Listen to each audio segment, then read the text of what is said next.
welcome. Hi, let's get into this. I am really into this book right now. I've read it a couple times. It's really, really good. It is Apprenticed to a Himalayan Master, Yogi's Autobiography by 𝐀𝐛𝐨𝐮𝐭. So, anyway, it's a great book if you're deep into yoga culture, or if you're deep into spirituality, or if you like really wild stories about the Himalayas and spiritual evolution and gurus and mystical powers and such, and mystical healing properties of gurus and certain areas in India. If you're into that kind of stuff, you will love this book. And so let's get into it. I'm going to read a passage, and I'll comment on it, and you can comment on it also. And let's get into this. It's going to be fun. I think this is episode 9. Yeah, so like and subscribe if you're into this. If you get any value out of this, like and subscribe. Please subscribe. Thank you. Please and thank you. Okay, so I left off here at this point, page 4. So let's do this. Meeting Yogi Gopalasamy. I will now tell you about my encounter with a greatly evolved soul who lived not far from my house. By then, I had completed my 5th class, and since the Holy Angels Covenant did not allow boys beyond the 5th class, I was admitted to a model high school. The model high school, founded by an Englishman and taken over by the government after independence. So there's some Christian, Catholic school he must have gone to. A Holy Angels Covenant as a young boy. Interesting. I can relate. Founded by an Englishman and taken over by the government after independence. Was built like an old English public school with red brick and granite. Red brick and granite. That's like how prisons are built, right? Brick and mortar. But brick is actually I heard is really good for buildings. Like high quality buildings are with bricks of some sort of brick or stone, right? A lot of the new way they make buildings and houses is like, it's not solid materials anymore. It's not brick, it's not rock. Now if you want brick or rock, it's like super expensive. It's too expensive to use now. I mean, some people still do it, but it's becoming too expensive to do.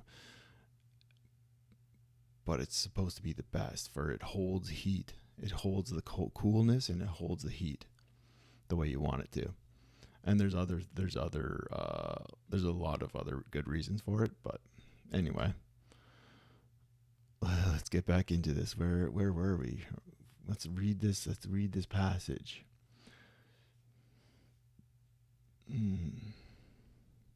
It was, where were we? Brick and granite. Red brick and granite. Oh, interesting. Granite is super expensive, I think. And it had extensive grounds. It was a boys' school and was well known, not only for its academic excellence, but also for its proficient music, drama, arts, and crafts department. Interesting. Sounds like a nice school. Sounds pretty nice.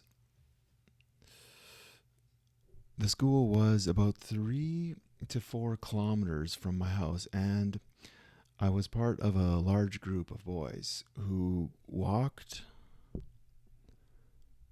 to school every day and had great fun together. Two of those boys, who were senior to me, lived half a kilometer away from my house. They were brothers and were good fellows, although a bit too serious about their studies. They belonged to a Tamil speaking immigrant family from neighboring Tamil Nadu. Their father was Athanaranian Pila. It's a large name. Totally can't read it. Retired minor official in the police department. Ooh. Their mother's name was Kamalama, and she was a very loving person. The older of the two boys, Matharanda Pila, was called Priya. Oh, Priya. I know a Priya, or used to know a Priya from India. Very, very, very beautiful person. Priya Thambai, older boy. Priyaya? Priyaya? Maybe it's a different name. Anyway, because she's a girl. Priya. Anyway, at home, and the younger one, Savannah da Pelaya. Sorry if I'm getting these names totally wrong. I'm not used to reading a lot of words in here I've never read before. I mean, other than reading this book, but I've never, in my culture, I've never seen these words, heard these words, so on and so forth. Yeah. I was called 𝐀𝐛𝐨𝐮𝐭, small boy. Matharanda Pila was very studious and went on to become a neurologist. Wow. And at one time was the head of the Department of Neurology at the Trivandrum Medical College and Hospital. He now has his own multi specialty hospital. Specialty. Sorry, I'm terrible at reading some days. On good days and bad. On good days, I'm terrible at reading, and on bad days, I'm really terrible at reading. So bear with me, folks. A hospital called Anthapuri.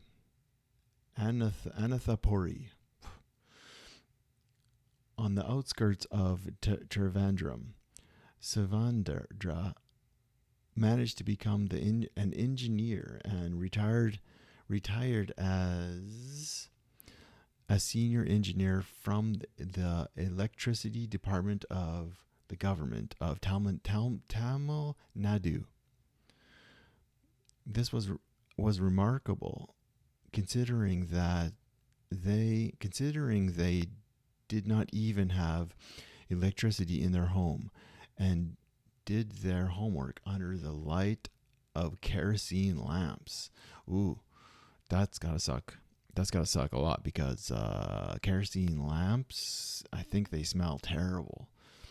I got into using lamps. I practiced with a bunch of different types of lamps to try to be able to have like oil lamps in my apartment, you know, and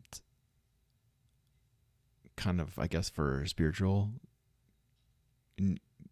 sort of for a spiritual thing, to be able to have, like, instead of, having candles lit, like 2 or 3 candles lit all the time. I wanted to get into oil lamps, and I heard they do that in India, oil lamps. And there's so many different types you can get. Like there's modern oil lamps, that like kerosene ones for like camping, like a kerosene, like a lantern, you know. And in like ancient India, I don't know if they do it as much now. It's more maybe in temples they do it. They do little they have like a little brass, like scooped out brass things, and they put like a little cotton wick, and they put oil in it. They put in ghee or sesame seed oil or mustard seed oil, and then they light it, and it's just a little wick and a little dish, and holds the wick. Those are pretty cool. I used those for a while. They're nice, very very cool. And there's so many different things you can use. But kerosene, getting back to the point, kerosene it smells terrible. I'm pretty sure. Like it's a horrible, nasty. Like, oof. I could be wrong. Kerosene. Any kind of like lantern that you have that's fueled, it's gonna be nasty. Like it's gonna smell nasty. I think kerosene is just nasty. Yeah, like it's for outdoors, not indoors. Anyway, that I went off on a tangent. It's cool though, in the culture of the subcontinent of India, and they're more in the past. They would use like always. It's something to do with fire and spirituality. They always light little oil lamps all the time. When they're meditating, they always light an oil lamp. When they're doing puja, there's oil lamps. In their temples, there's always tons of little flames and fires.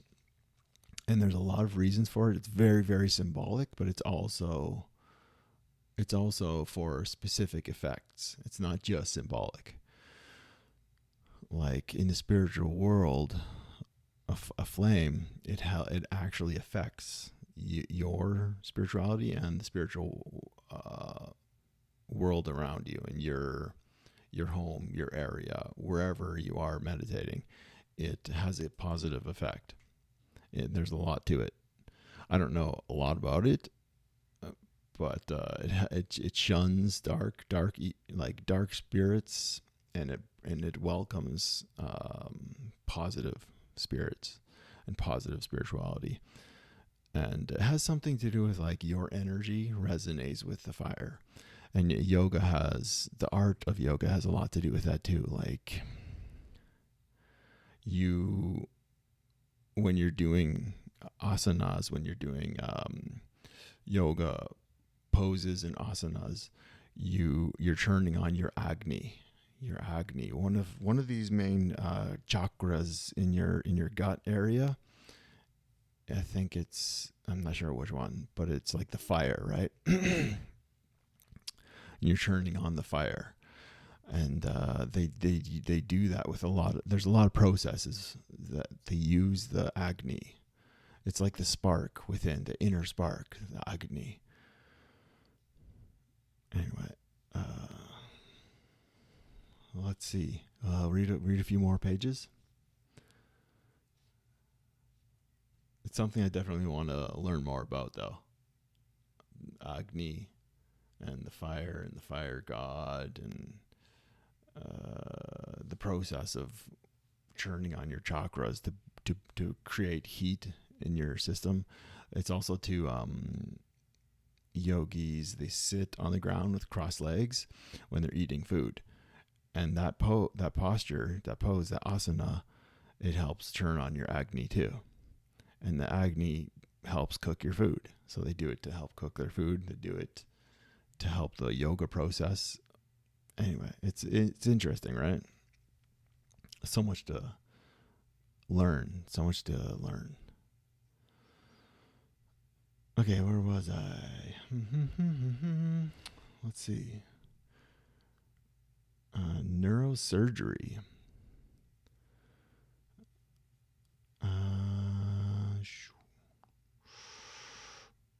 Very studious, and went on to become a neurologist, and at one time was the head of the department of neurosurgery in the medical college and hospital, Trivandrum. Yes.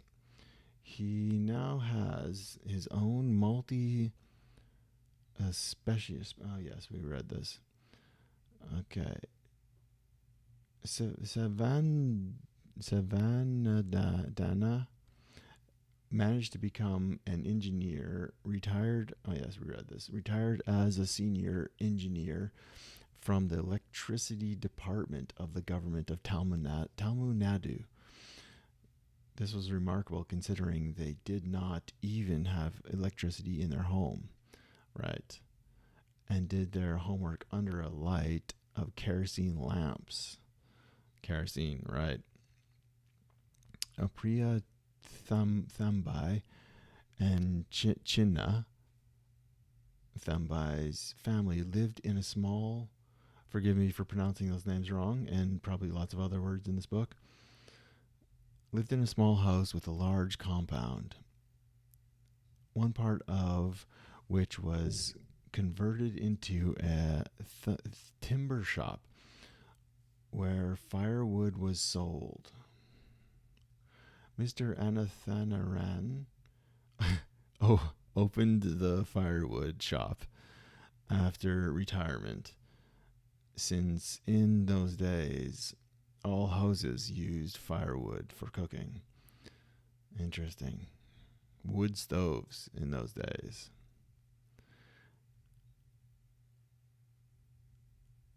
Fire